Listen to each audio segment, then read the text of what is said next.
네, 안녕하세요. 반갑습니다.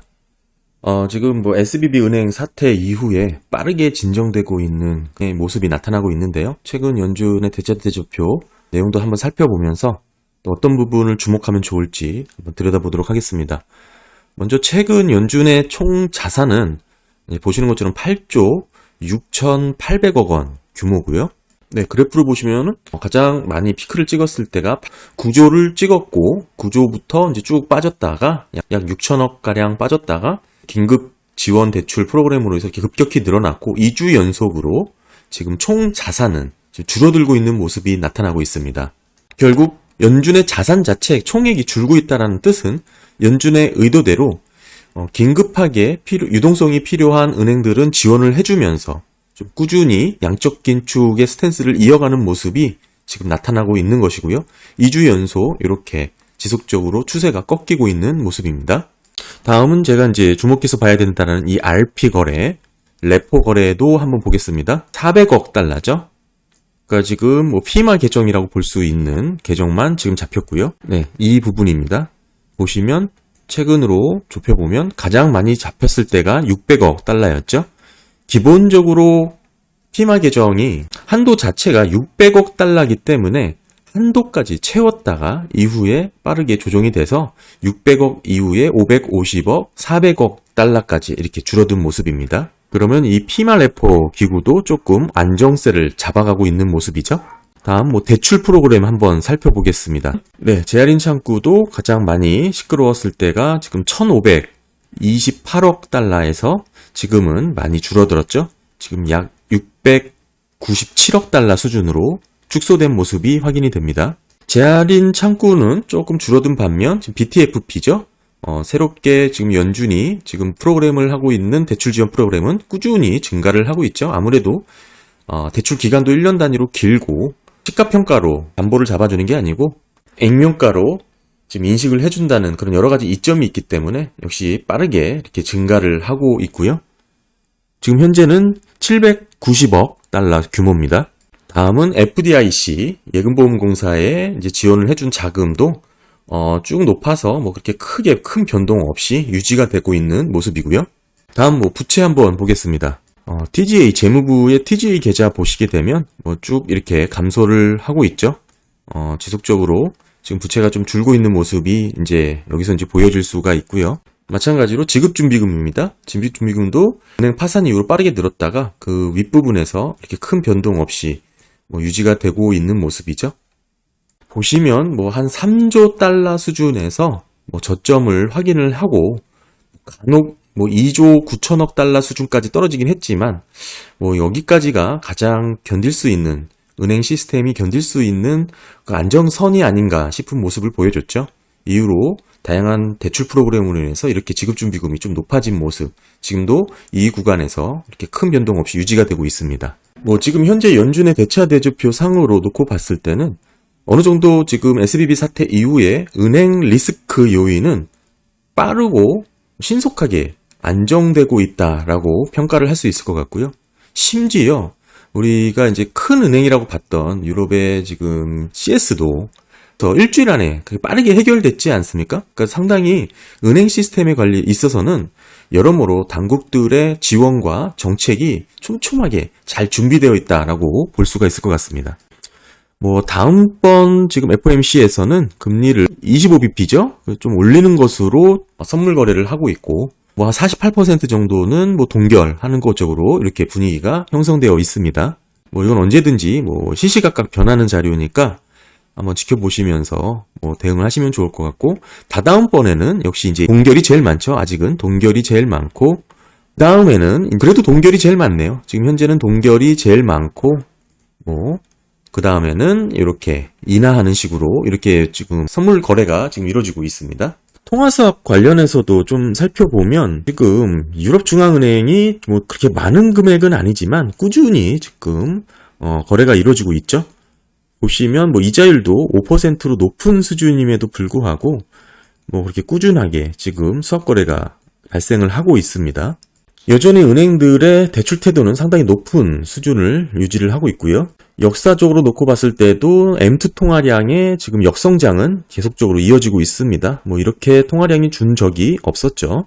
역시나 은행들의 대출 수준이 계속해서 감소를 하고 있습니다. 지난번에 여기서 여기 올라갔다고 대출이 늘었다고 하시는 분들이 계속하는 분들이 있었지만 꺾였죠.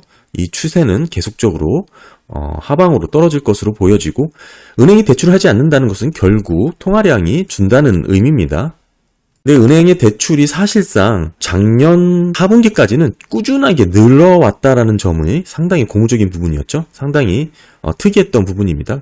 기준금리가 계속해서 인상했음에도 불구하고 사실상 그렇게 큰 충격과 타격이 없었던 것은 은행이 이렇게 꾸준하게 대출을 늘렸기 때문에 시장이 견고하게 빠르게 회복할 수 있었다라고 보는 거고, 이 기점을 이유로 지금 이렇게 또 추세가 꺾였다는 것은 의미가 크다고 보여지고요. 그리고 제가 중요하게 보고 있는 10년물 기대 인플레이션 수치입니다. 이게 지금 2.3%를 보고 있고, 지금 추이만 놓고 봤을 때는 사실상 뭐 경기 침체라든지 뭐 다양한 경기에 대한 우려가 전혀 느껴지지 않는 수치입니다.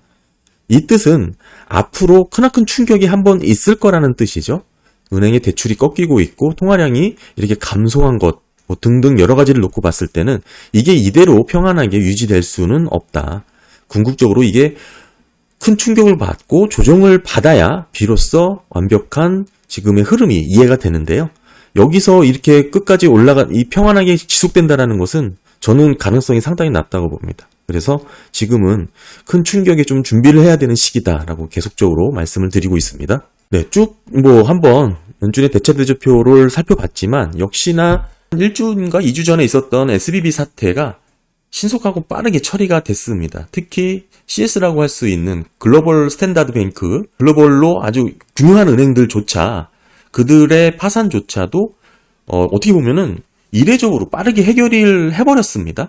그만큼 각국 중앙은행들의 준비가 잘 되어 있다. 뭐 이렇게도 해석을 할 수가 있는데, 제가 오늘 주목하고 싶은 것은 미국이 통제하에 있는 은행, 달러가 아닌 미국 이외, 즉 뭐 유로 달러가 되겠죠. 유로 달러라는 것은 유로와 달러의 뭐 환율 거래가 아니고 미국을 벗어나서 거래대가 되고 있는 달러를 의미합니다. 그러니까 미국을 벗어난 달러, 유로 달러에 대한 우려를 한번 조금 짚어보고 싶은데요. 뭐 분명한 것은 은행에 대한, 특히 이제 소규모 은행에 대한 소비자들의 신뢰는 조금 상실된 부분은 뭐 확인이 되었습니다. 그래서 조금 더 안전한 곳으로 자금을 이전하려는 MMF라든지 대형은행으로 자금을 옮기려는 그런 모습은 많이 확인됐고요. 그러면서 지금 어느 정도 부실한 은행의 시스템도 뭐 존재한다라고 이렇게 보는 것이 타당할 것 같고요. 뭐 일부 지금 작은 규모의 은행, 뭐 작다고 보기는 어렵지만 일부 부실한 은행의 이런 리스크를 중앙은행들이 지금 빠르게 해결을 하면서, 특히 이제 미국 같은 경우에는 모든 예금을 보호하겠다, 예금자 보호를 하겠다라고 나서면서 뭐 일단락되고 뭐 여러 가지 긴급 지원 프로그램 등을 통해서 뭐 이렇게 상당한 규모의 유출이 생기지 않으면서도 봉합되는 분위기가 이어지고 있습니다. 그러면서도 지금 느껴지는 것은 일부 예금자들은 강국의 이제 강력한 조치가 있었음에도 자금이 대형은행으로 옮기고 있는 모습이 나타나고 있는 것이죠. 이제 MMF라든지 뭐 아까 말씀드린 GSIB, 그러니까 글로벌로 큰 은행들, 이 은행들은 망하면 안 되겠다고 특별 관리하는 은행들로 자금이 빠르게 옮기고 있습니다. 이 부분은 사실 은행에 대한 신뢰가 어느 정도 조금 취약하다라고 볼 수도 있는 부분이고요.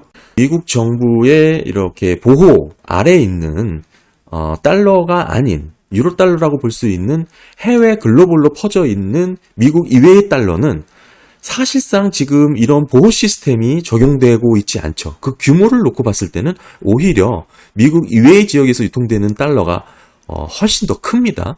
전 세계적으로 지금 달러가 이렇게 통용되고 있다라는 점에서 오히려 미국보다는 미국 이외의 외국은행에서의 네트워크 문제가 생길 가능성이 상당히 높다라고 지적을 하고 싶은 거죠. 사실상 미국 이외의 나라에서도 달러를 갖고 예금을 받고 자산화시켜서 뭔가 수익을 실현하는 은행들이 많습니다. 다만 이런 은행들이 미국 규제기관을 적용받지 않고 있어요. 미국의 통제를 넘어선 범위에 있다라는 뜻이죠. 여기는 당연히 달러 예금에 대한 뭐 FDIC의 보험도 적용을 받지 않습니다. 그 해당 나라, 그 본국 기관의 나라의 규제기관의 감독을 받을 뿐이지 미국에 소속되어서 미국의 통제와 규제, 지원을 받고 있지 않다라는 뜻입니다. 심지어 외국은행의 미국 지점조차도 FDIC의 지금 보험 적용이 안 되는 것입니다. 주요 국가들과의 달러 스왑 라인을 한번 잘 살펴봐야 되는 것이고, 이 부분이죠. 뭐 큰 규모는 아니지만 꾸준하게 지속적으로 계속적으로 반복되고 있다는 것이 지금 특징입니다. 그리고 아까도 살펴봤던 이 피마 레포 기구 통해서 결국에는 최후의 수단으로 연준의 차입금을 또 이렇게 요청할 수밖에 없는 상황을 잘 지켜봐야 된다라는 뜻입니다. 이 피마 레포 같은 경우는 한도가 600억 달러였기 때문에 한도까지 한 기관당 600억 달러입니다. 그래서 찾고 지금은 어느 정도 안정돼서 400억 달러 수준이라는 것을 아까 확인을 했고요. 다만 통화 수합은 무제한이죠. 무제한이면서 일부 국가만 지금 체결이 됐기 때문에 관련 내용은 지난 영상에도 있습니다. 한 5개국이죠. 주요 국가. 지금 이렇게 계속해서 달러의 유동성을 공급하고 있고요. 아마 뭐 이렇게 주요 5개국을 제외한 뭐 신흥국들과도 이렇게 통화 수합 제한이 있죠. 그런 중앙은행들은 뭐 300억 달러라든지 600억 달러라든지 이렇게 한도가 있을 겁니다. 그 한도에 맞춰서 거래가 될 것이고, 지금은 현재는 뭐 그렇게 지금 달러 수합까지 이용하는 거래를 확인할 수가 없고요.